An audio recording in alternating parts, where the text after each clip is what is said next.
সুপ্রিয় দর্শক, আশা করি সবাই ভালো আছেন। ভিউয়ার্স, আমি এই মুহূর্তে অবস্থান করছি ঢাকা জেলার ৪২ নং ওয়ার্ডের ফকিরকালী গ্রামে।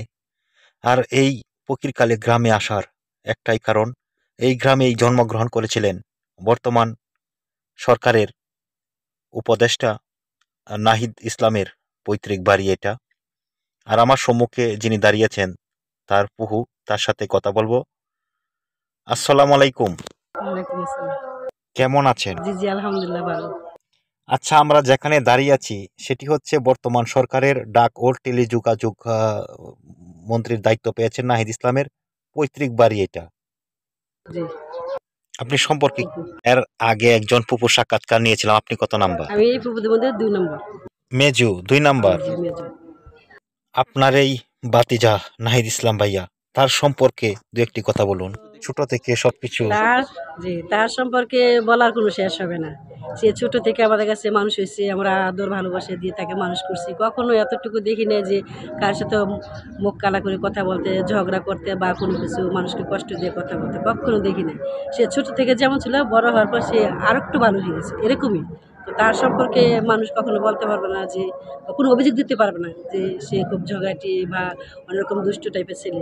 সে এতটাই ভালো এবং নম্র ভদ্র, এতটাই ভালো মনের মানুষ।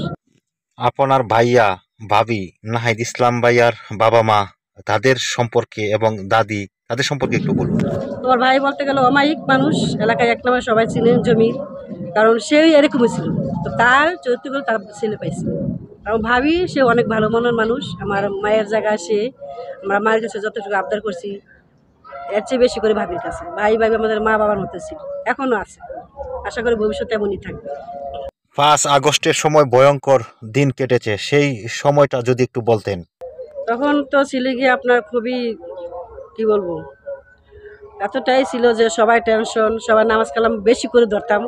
সারাক্ষণ হাতে তসবি ছিল। যখন এই আন্দোলনগুলো দেখছি খুব কষ্ট পাইছি আমরা। তখন বলার মতো ছিল না কিছু, নাওয়া খাওয়া সব বন্ধ। আর তো ২-১ দিন পর পর রোজা রাখতাম, খেয়ে না খেয়ে ছেলেটা যেন তার আন্দোলনে সে সফলতা লাভ করে। সে যে একটা উদ্যোগ নিয়ে দেশে এই আন্দোলন শুরু করছে, সেটা যেন সাকসেস হয়, তার এই বিষয়টা নিয়ে এটাই ছিল।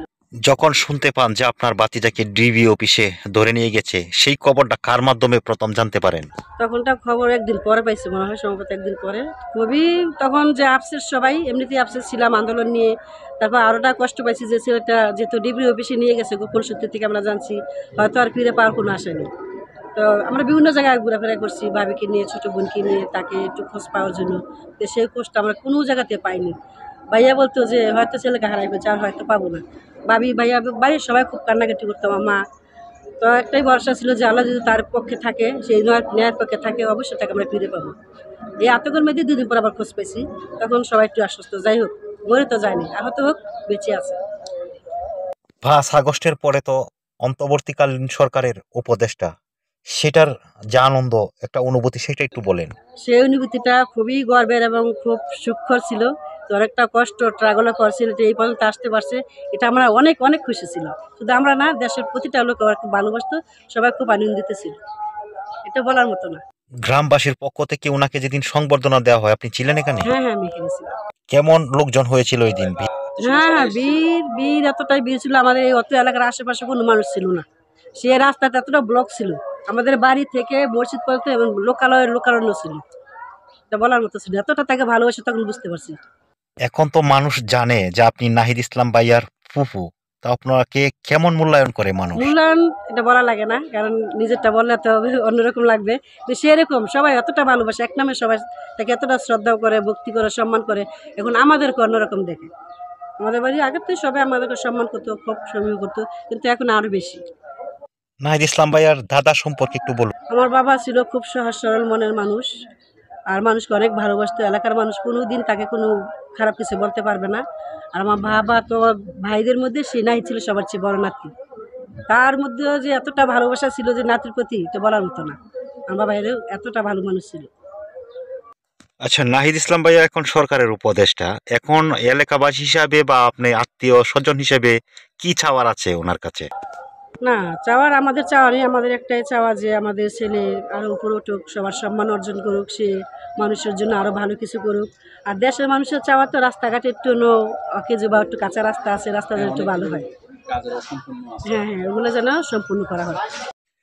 আচ্ছা, আরেকটা প্রশ্ন আপনার কাছে, যে আপনারা দেখলাম বাড়িতে সবাই এখনো একসাথে আছেন, তাহলে ওই একটা ঘরও আছে, নাহিদ ইসলাম ভাইয়ার বাবা মা আসলে কি সবাই ওখানেই থাকে কিনা? পরের নিচে নন্দীবেড়া আপনার এসে সাহিত্য কয়েকটা প্লট আছে, ওদের বাড়ি ঘরও থাকে। একটু একটু কাজের ঝামেলা আছে, বিশেষ করে বাড়িগুলো করতে হবে। কয়েকটা প্লট আছে, আমাদের এখানে অনেক জমি আছে, এই যে সামনের জমিগুলো সব আমাদের। আপনার বাতিজা বর্তমান সরকারের উপদেষ্টা, তো এলাকাবাসী তো কিছু চাওয়ার আছে, কি চায়? না, ওই যে বললাম ওদের একটাই চাওয়া যায় এই ভাতিজার মাধ্যমে আমাদের কিছু সন্তান, আমাদের দেশের ছেলে, তার মাধ্যমে যে আমাদের রাস্তাগুলো হয়, এটা হইলে আমরা অনেক খুশি। ওয়াইফ অনেক ভালো, শান্তশিষ্ট, খুব মানে অল্প কথা বলে, খুবই ভালো মানুষ। আন্দোলনের সময় তো ওনার অনেক ভয় ছিল। হ্যাঁ, ভয় ছিল, সে অসুস্থ হয়ে গেছিল। অসুস্থ ছিল, তাকেও হাসপাতাল ভর্তি করা হয়েছিল। হুম। উনিও আশা করে না স্বামীকে জীবিত। না, না, সেটাই।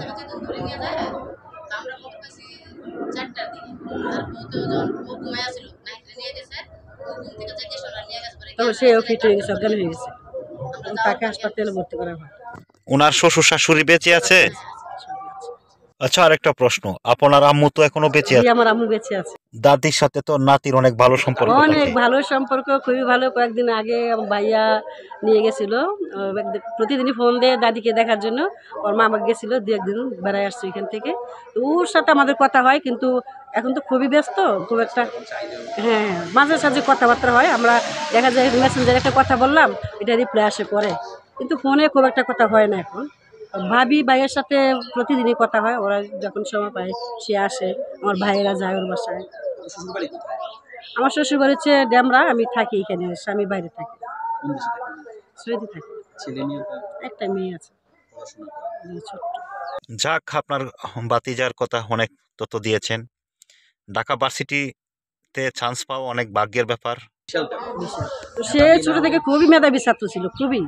সে ইংলিশ নিয়ে পড়াশোনার খুব ইচ্ছে ছিল, কিন্তু ভাগ্যক্রমে ওইটা পায় না, তো সমাজবিজ্ঞান নিয়ে পড়াশোনা। নাহিদ ভাইয়া তো পড়াশোনা এখনো করতেছেন। হ্যাঁ, হ্যাঁ, পড়াশোনা শেষ হয়নি, লাস্ট ইয়ারে। হ্যাঁ, হ্যাঁ।